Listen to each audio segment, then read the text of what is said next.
साफ संदेश से मैं अनिल कौशिक। न्यूज़ अपडेट 7 बजे कार्यक्रम भादरा आसपास में आप सभी दोस्तों का स्वागत है। दोस्तों, कार्यक्रम की शुरुआत हमेशा की तरह ही करेंगे और आज भी हम बात करने वाले हैं दोस्तों भादरा की ही प्रमुख खबरें और भादरा आसपास खबरों सहित आपको देश प्रदेश की भी प्रमुख खबरों से अपडेट करवाते हैं। और आज दोस्तों हम बात करेंगे एक ऐसे विषय पर जिसकी चर्चा पूरे विधानसभा क्षेत्र में है। कल विधायक बलवान पुनिया ने एक पोस्ट डाली थी, उसको लेकर तरह तरह की चर्चा है, उसके ऊपर विस्तार से हम आज बात करेंगे। और बात आज विस्तार से हम करने वाले हैं दोस्तों काशी की ज्ञान व्यापी मस्जिद प्रकरण की भी उसके ऊपर सिलसिलेवार आपको घटनाक्रम के बारे में बताएंगे और जल्दी से बताएंगे, इसके ऊपर ज़्यादा समय नहीं लेंगे। और आज दोस्तों 8 मई को क्या विशेष दिवस है इसके बारे में सदैव आपको बताते हैं। तो रविवार है, मंडियों के भाव नहीं होते, लेकिन मौसम का मिजाज भी आपको बताएंगे। शुरुआत करते हैं 8 मई को क्या विशेष दिवस मनाया जाता है और क्या खासियत है, क्या इतिहास आज के दिन का है। श्रीलंका के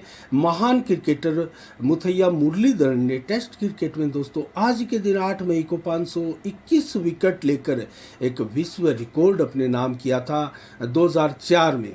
इसके अलावा 1916 को दोस्तों महान संत और प्रसिद्ध आध्यात्मिक गुरु चिंतक विश्व प्रसिद्ध विद्वान स्वामी चिन्मयानंद जी महाराज का आज जन्म दिवस है, वो धूमधाम से मनाया जा रहा है। इसके अलावा दोस्तों आज विश्व रेड क्रॉस दिवस भी है, जो कि 1863 में इसके मनाने की शुरुआत हुई थी। और इसके अलावा दोस्तों विश्व थैलेसीमिया दिवस भी आज है दोस्तों। ये कोई एक रक्त से संबंधित बीमारी है और 1994 में इसका दिवस मनाने की शुरुआत पूरे विश्व में हुई थी। और इसके अलावा जो खास आज दिवस है दोस्तों वो है अंतर्राष्ट्रीय मातृ दिवस, महिला दिवस, मदर दिवस दोस्तों। मदर डे जिसको हम बोलते हैं, 1908 से भारत में इसे मनाए जाने की परंपरा शुरू हुई और लगातार ये मनाया जा रहा है पूरे विश्व में। और पूरे विश्व में अलग अलग डेट में इसको दोस्तों मनाया जाता है। और आज धूमधाम से हमारे क्षेत्र में भी मदर्स डे मनाया गया और सोशल मीडिया पर तो मदर्स डे की आज धूम मची है। इसके अलावा दोस्तों आसपास खबरों में आते हैं। आज हरिप्रकाश शर्मा ने मुख्यमंत्री के नाम एक ज्ञापन प्रेषित किया दोस्तों।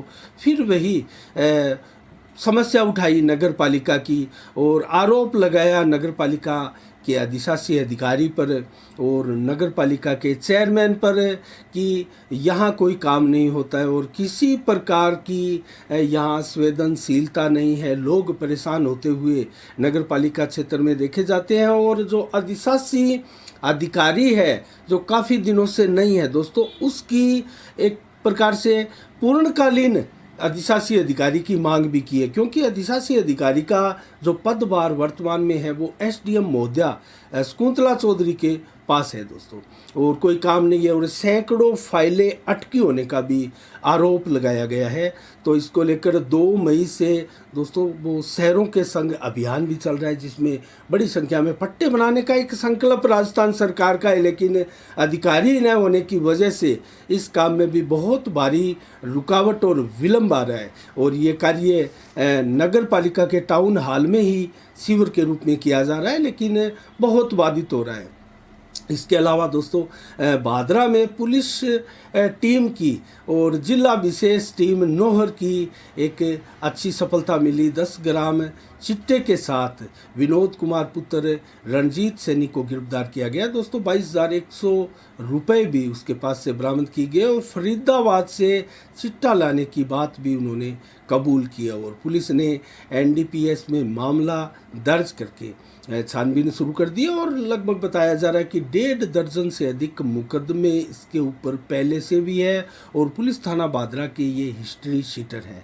तो कुल मिला के दोस्तों 14 मई को भादरा न्यायालय में एक बार फिर से लोक अदालत लगने जा रही है और एसीजीएम सुनीता बेड़ा सज्जन के निर्देशन में दोस्तों न्यायालय परिसर में ही डोर स्टेप प्री काउंसलिंग एवं स्वास्थ्य शिविर का आयोजन भी इसको लेकर किया गया है। और इसका जो अदालत लगेगी लोक अदालत दोस्तों, उसका प्रचार प्रसार भी इस अवसर पर व्यापक रूप से किया गया है। और अशोक सैनी एंड कंपनी की दोस्तों ड्यूटी लगी है हनुमानगढ़ और सूरतगढ़ में, जहां 10 मई और 11 मई को 2 दिवसीय भारतीय जनता पार्टी के राष्ट्रीय अध्यक्ष जेपी नड्डा की यहाँ उपस्थिति होने वाली है और यहाँ व्यापक दौरा है और पहली बार हनुमानगढ़ जिले में भारतीय जनता पार्टी का कोई राष्ट्रीय अध्यक्ष पधार रहा है। और दोस्तों भाजपा के कार्यालय का उद्घाटन ये करेंगे और इससे पहले 10 मई को सूरतगढ़ में बूथ स्तरीय कार्यकर्ताओं की एक मीटिंग को भी संबोधित करेंगे। तो ये व्यापक जो दौरा है जेपी नड्डा का और पूरे भाजपा के कार्यकर्ता नेताओं के साथ इस दौरे में जोर शोर से लगी है और भाजपा की बादरा की स्थानीय टीम भी अशोक सैनी के नेतृत्व में हनुमानगढ़ में कार्यरत है। और दोस्तों इसके अलावा हम बात करें हिमाचल प्रदेश की, तो हिमाचल प्रदेश में एक ऐसी घटना घटित हुई है दोस्तों। धर्मशाला में जो विधानसभा भवन है दोस्तों, उसके बाहर गेट पर खालिस्तान के झंडे लगा दिए गए और नारे दीवारों पर खालिस्तान के लिख दिए गए। ये इतना बड़ा मामला है, पूरे देश में इस वक्त हाईलाइट हो रहा है। और दोस्तों जब से पंजाब की नई सरकार बनी है, एकाएक खालिस्तानी गतिविधियों में तेजी आई है दोस्तों। जिस प्रकार से करनाल में 4 आतंकवादियों को बब्बर खालसा के पकड़ा गया था, उससे पहले पंजाब में भी खुलेआम सड़कों पर खालिस्तानियों को देखा गया। और इसके अलावा हिमाचल प्रदेश में भी बताया जा रहा है कि एक वरिष्ठ आम आदमी पार्टी के नेता द्वारा ट्वीट करके खालिस्तान के समर्थन की भी बात जो कही थी, उसके ऊपर विवाद मचा है। और अभी भी लगातार आम आदमी पार्टी और भारतीय जनता पार्टी के नेताओं में ट्विटर वार चल रहा है और एक दूसरे पर आरोप प्रत्यारोप लगाए जा रहे हैं। और बग्गा को लेकर जो कि भाजपा नेता थे, पंजाब पुलिस पकड़ने को आई थी, हमने भी ये खबर आपको बताई थी। और 3 राज्यों की पुलिस किस कदर इसमें उलझी थी और अभी भी दिल्ली पुलिस ने पंजाब पुलिस के खिलाफ मामला अपहरण का दर्ज किया था और हाईकोर्ट से उनको अब राहत भी बग्गा को मिल चुकी है, क्योंकि मोहाली कोर्ट ने एक बार फिर बग्गा के अरेस्ट का वारंट जारी कर दिया था। उसके बाद में हाई कोर्ट ने इसको राहत प्रदान की है। तो कुल मिला के यहाँ भी केजरीवाल बनाम भाजपा ये द्वंद्व चल रहा है देश में। और दोस्तों ये साफ साफ दर्शा रहा है कि अब देश में मुख्य विपक्षी दल जो है वो आम आदमी पार्टी बनकर उभर रही है और कांग्रेस बहुत पीछे पूरे देश में जा चुकी है। तो आम आदमी पार्टी अब राजस्थान में भी तैयारियां कर रही है दोस्तों 200 विधानसभाओं पर चुनाव लड़ने की। आज हमने एक अलग सी साफ संदेश के चैनल पर वीडियो भी डाला है देवी सिंह भाटी का बीकानेर से दोस्तों। वो आज एक बैठक हुई थी और उन्होंने वहाँ चुनाव लड़ने की भी घोषणा की और इसी के साथ उन्होंने केजरीवाल की पार्टी पर देशद्रोही पार्टी का आरोप भी लगाया था। तो दोस्तों ऐसे आरोप अब जब अचानक से खालिस्तानी गतिविधियां देश में वापस सिर उठा रही है दोस्तों, उसको लेकर भी चर्चाएं हैं। और कहीं ना कहीं चर्चाएं आम आदमी पार्टी का कहीं ना कहीं अंडरग्राउंड खालिस्तानियों को समर्थन की बात भी भारतीय जनता पार्टी के नेता बार बार कह रहे हैं और ऐसे आरोप लगा रहे हैं। इन आरोपों में कितनी सच्चाई है ये तो दोस्तों वक्त ही बताएगा। लेकिन वर्तमान में जो देश में दोस्तों वातावरण चल रहा है, वो वातावरण आम आदमी पार्टी बनाम भारतीय जनता पार्टी का चल रहा है। और आने वाले अभी दिसंबर माह में भी 2 राज्यों के चुनाव है, हिमाचल प्रदेश और गुजरात के। और अगले साल दोस्तों 2023 में भी कई राज्यों के चुनाव है, जिसमें राजस्थान के भी चुनाव शामिल है।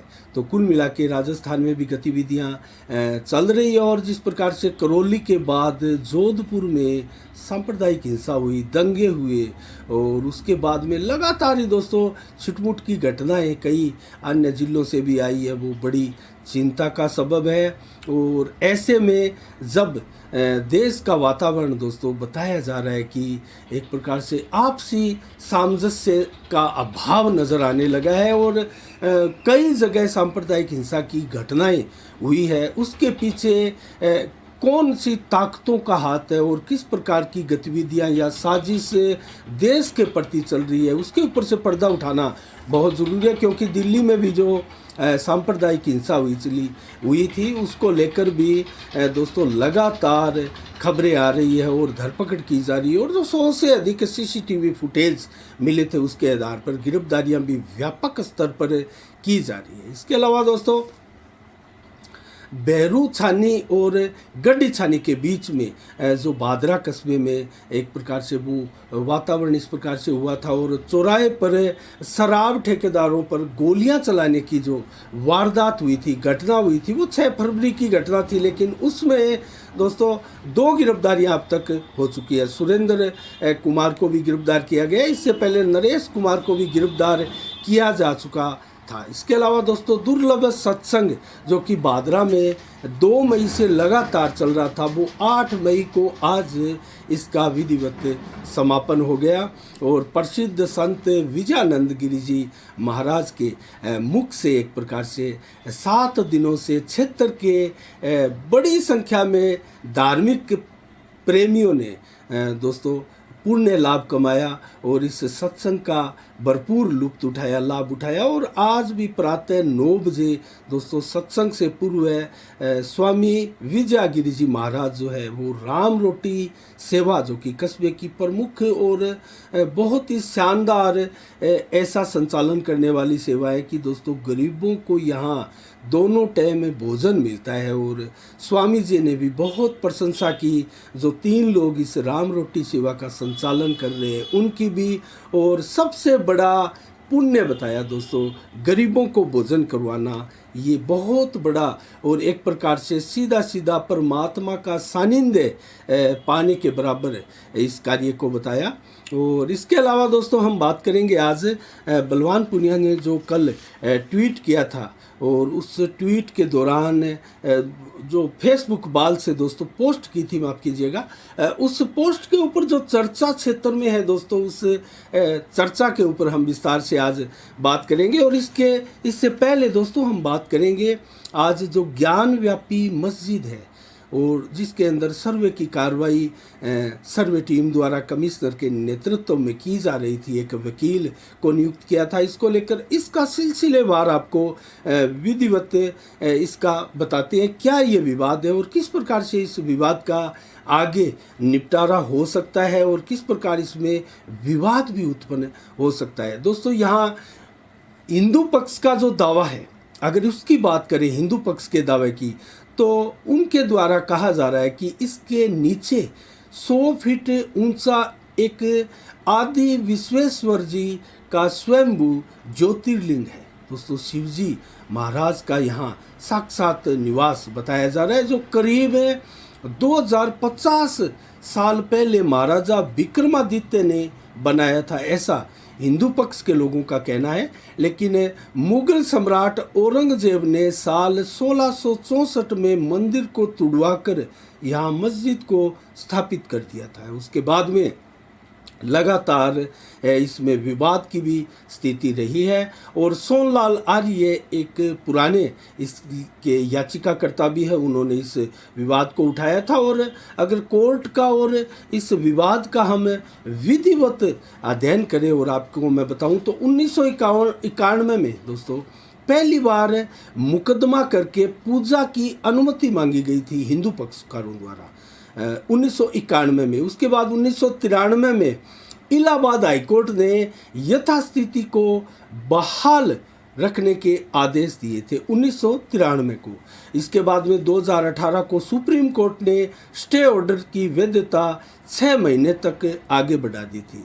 और उसके बाद में 2019 को वाराणसी कोर्ट में फिर से सुनवाई शुरू हुई और ये सुनवाई जारी है। और दोस्तों 2021 में फास्ट ट्रैक कोर्ट ने ज्ञानवापी के पुरातत्व के सर्वेक्षण की मंजूरी दी गई थी। और इसके बाद में जो सर्वेक्षण की मंजूरी दी गई थी वो मैं आपको बताऊं तो 8 अप्रैल 2022 को वकील अजय कुमार को कमिश्नर नियुक्त करके और परिसर का निरीक्षण करने, वीडियोग्राफी करने और इसका आदेश जारी किया था। ये निचली अदालत ने किया था, जबकि फास्ट ट्रैक कोर्ट ने ज्ञानव्यापी के पुरातत्विक सर्वेक्षण की मंजूरी इसमें दी गई थी। तो ये एक प्रकार से इसमें विधिवत जो है आगे ट्विस्ट आए थे और आगे की कार्रवाई जो है किस प्रकार बढ़ती चली गई। और 18 अगस्त को 2021 को दिल्ली की 5 महिलाओं ने दोस्तों बनारस की कोर्ट में एक याचिका दाखिल की, और ये याचिका दाखिल की थी 5 महिलाओं ने। उनका नाम राखी सिंह और मंजू देवी, रेखा आर्य आदि है, और उनके नेतृत्व में ये 5 महिलाओं ने दोस्तों जो मांग की थी कोर्ट में, वो मांग ये थी कि मस्जिद परिसर में माँ गौरी के श्रृंगार का और पूजा का अधिकार मिले, भगवान श्री गणेश भगवान की पूजा का अधिकार मिले, हनुमान जी महाराज की पूजा का अधिकार मिले। ये मूर्तियाँ यहाँ होना बताया गया है इनके, और अनेक अदृश्य देवी देवताओं के भी पूजन का उन्हें अधिकार मिले, और आदि विश्वेश्वर शिव जी महाराज का भी यहाँ पूजा करने का अधिकार हमें मिले। नंदी जी की भी वहाँ फोटो है, नंदी जी की भी पूजा का अधिकार मिले। तो आदि इन पूजा अर्चना और भोग का अधिकार इन महिलाओं ने मांगा, और उसके ऊपर सुनवाई करते हुए मैंने आपको बताया 8 अप्रैल 2022 को वकील अजय कुमार को कमिश्नर नियुक्त कर परिसर की निरीक्षण और वीडियोग्राफी की का आदेश जो है वो निचली अदालत ने जारी किया। और उसी के तहत जब 3 दिन पहले दोस्तों यहाँ टीम आई तो भारी संख्या में मुस्लिम लोगों द्वारा इकट्ठा होकर इसका विरोध किया गया, और जैसे तैसे टीम जो है मस्जिद परिसर में पहुंची और कुछ वीडियोग्राफी भी की गई। उसके बाद में दूसरे दिन फिर 2 दिवसीय ये निरीक्षण कार्य होना था, वीडियोग्राफी होनी थी, लेकिन दूसरे दिन लगभग 1000 के करीब लोग नमाज पढ़ने के बहाने मस्जिद में घुसे और वो बाहर नहीं निकले, और वो फिर जो निरीक्षण था और वीडियोग्राफी थी उसमें रुकावट डालते हुए उसको कंप्लीट नहीं होने दिया, पूरा नहीं होने दिया। तो इसके बाद में 9 तारीख को कल इस मामले की सुनवाई होनी है, और क्या इसमें होगा ये आगे देखने वाली बात है। तो दोस्तों अभी भी विवाद इसमें लगातार बरकरार है, और किस प्रकार से इसका आगे दोस्तों इसमें घटनाक्रम होंगे वो देखने वाली बात है, और ये भविष्य का सवाल है। तो देखते हैं दोस्तों किस प्रकार का इसमें आगे घटनाक्रम मोड़ लेते हैं, लेकिन फिलहाल मामला गरमाया हुआ है। तो अब दोस्तों बात करते हैं बलवान पूनिया द्वारा कल फेसबुक पर डाली गई एक पोस्ट के ऊपर विस्तार से बात करते हैं। दोस्तों कल फेसबुक पर भादरा के विधायक बलवान पूनिया, कामरेड बलवान पूनिया ने एक पोस्ट डाली थी, और वो पोस्ट मैं आपको बताऊं पढ़कर। तो उस पोस्ट में क्या लिखा था और उसके ऊपर किस प्रकार के कमेंट आए, और क्यों चर्चा का विषय बनी है, और क्यों इसमें हम आज इसकी एक प्रकार से समीक्षा करने पर यहाँ बैठे हैं। तो दोस्तों फेसबुक आईडी से जो पोस्ट डाली वो ये थी कि सभी ग्राम पंचायतों को ये अधिकार रहेगा कि वो अपने जोहड़ और तालाबों की नीलामी करें, और जहां मछली पालन सिंगोड़े की खेती कर सकते हैं, और आय को ग्राम पंचायतों में खर्च करें। तो दोस्तों ये पोस्ट थी कि आप अपने ग्रामीण क्षेत्रों में स्थित जोहड़ पायतान की नीलामी कर दें, और वहाँ सिंगोड़े या मछली पालन की जो है वो खेती करें, और अपने जो ग्राम पंचायत का है वो विकास कार्य पर वो पैसे लगाए। तो सवाल ये उठता है, मायना इसके अगर निकालें तो ये निकलेंगे, सवाल भी बहुत उठेंगे दोस्तों कि कितनी आखिर ग्राम पंचायत में इससे आय हो सकती है, और कितने जोड़ पायतान अब तक बचे हैं दोस्तों, कब्जे हो चुके हैं जोड़ पायतान में। और अगर ऐसे हो गए तो पशुओं के लिए जो कि ये पारंपरिक स्रोत रहे हैं पेयजल के, पानी पीने के, वो कहाँ से पानी पिएंगे।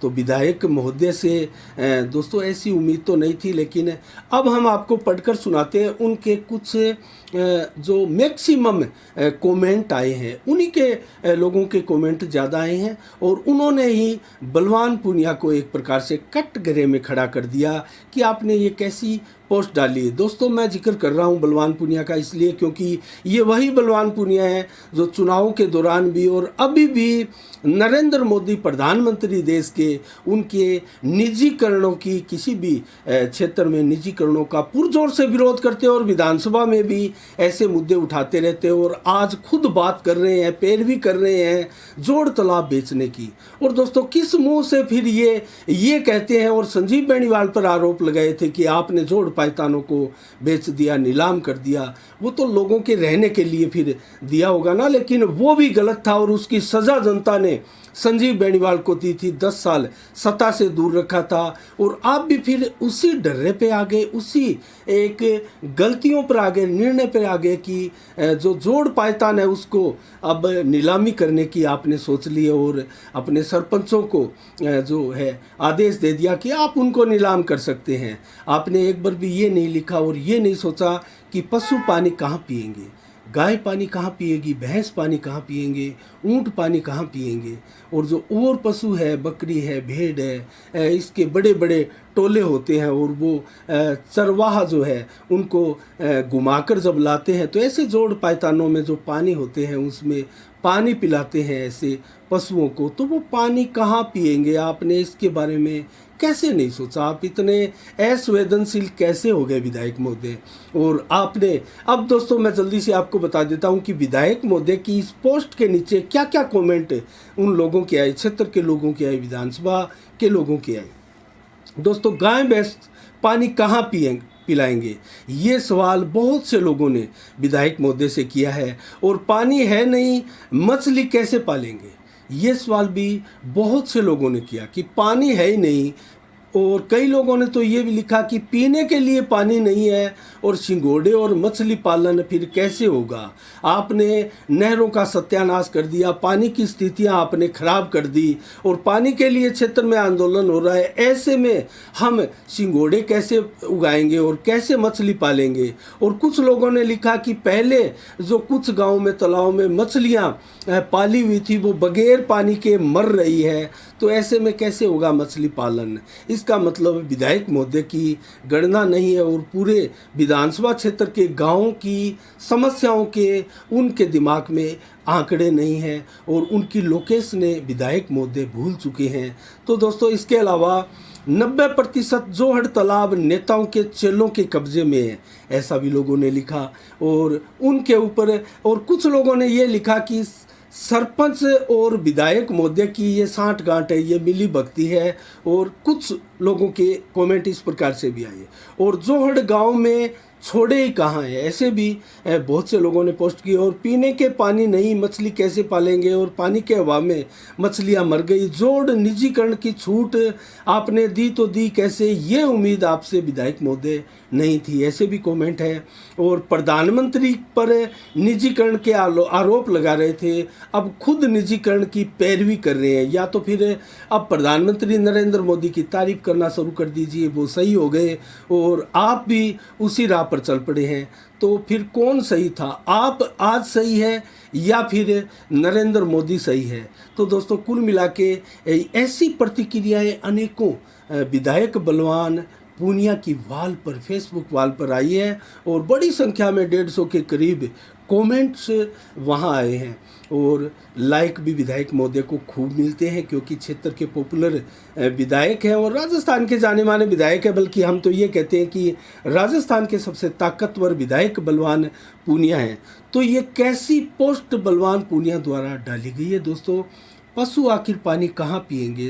क्षेत्र में तूड़ी की इतनी महामारी है और तूड़ी के लिए अभी भी रास्ते खुले नहीं है हरियाणा से। और जिस प्रकार से दोस्तों ये डिसीज़न भी हम उन 3 कृषि कानूनों से जोड़कर देख सकते हैं, जिसका हमारे स्थानीय विधायक महोदय बलवान पूनिया सहित क्षेत्र के किसान, बहुत से किसान उनके साथ भी थे। सारे किसान तो हम नहीं कहेंगे, लेकिन बहुत से लोग उनके साथ भी गए थे धरना प्रदर्शन में और उनका विरोध कर रहे थे। और सच्चा विरोध एक प्रकार से करते हुए प्रधानमंत्री को झुकने पर मजबूर किया देश के, चाहे वो 10% ही किसान हो दोस्तों। और उन्होंने कृषि बिल तीनों वापस करवा लिए।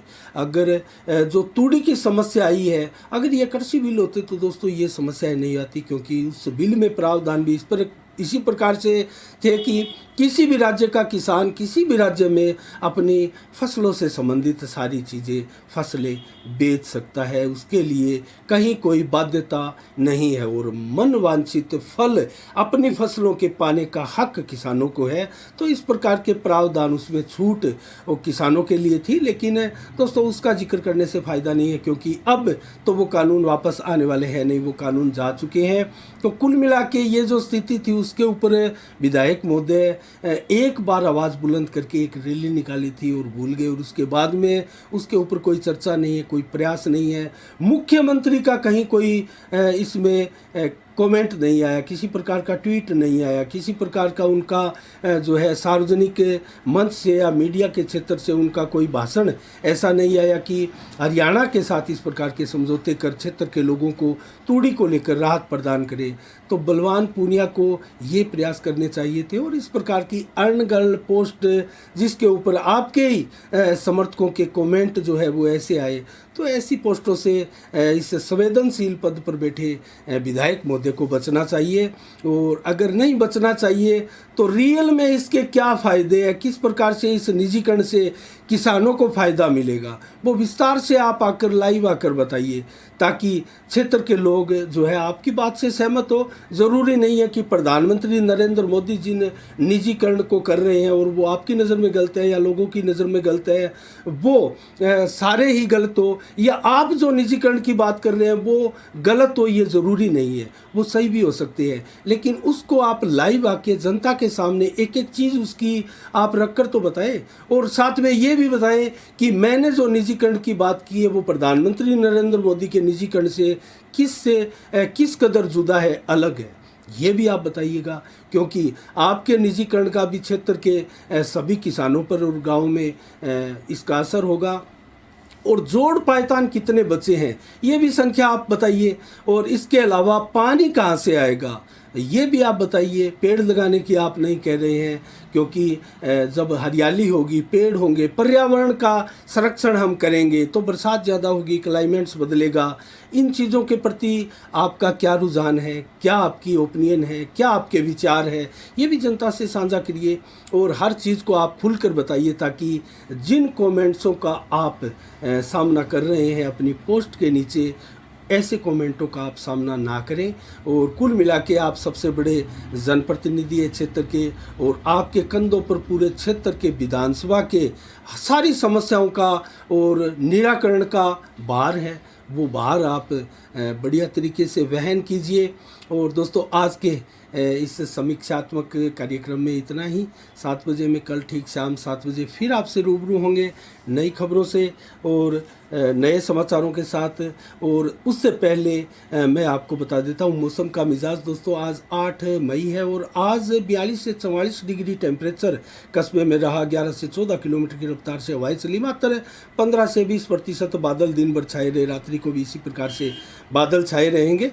और लगभग कल 9 मई को क्या रहने वाला है मौसम दोस्तों, ये देखने वाली बात है। 32 से 42 डिग्री टेम्परेचर सुबह ही हो जाएगा और 43 से 46 डिग्री टेम्परेचर दोस्तों प्रचंड गर्मी की शुरुआत अब हो चुकी है। आज जिस प्रकार से 45 डिग्री तक की टेम्परेचर चढ़ा था वो कल 46 डिग्री 1 डिग्री और ऊपर चढ़ने वाला है।